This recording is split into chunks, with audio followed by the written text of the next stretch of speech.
Hello hi అండి, ఎలా ఉన్నారు? బాగున్నారు? అందరూ రొయ్యలు చేసుకుంటూ ఉంటారు, కానీ నీచు వాసన వస్తూ ఉంటుంది కదా.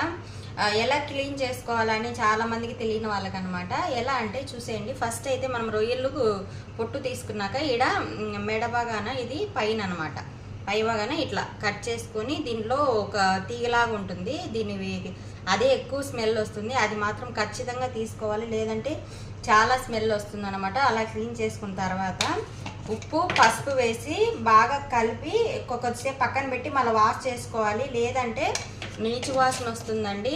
చాలామంది ఓన్లీ వాటర్తో కడిగేసి డైరెక్ట్ కర్రీ చేసుకుంటుంటారు, రైస్ చేసుకుంటుంటారు. కాదండి, అలా చేయకూడదు. చూడండి, ఇలా ఉప్పు పసుపు వేసి ఇలా మిక్స్ చేసుకోవాలి. బాగా ఇలా మిక్స్ చేసుకుంటే దీంట్లో ఉన్న మనం చేప ఎలా కడుగుతాం, చేప ఉప్పు వేసి ఎందుకు కడుగుతాం? నీసు అనేది పోవడానికి, జిగురు పోవడానికి. సేమ్ అలాగనే రొయ్యలు కూడా అండి.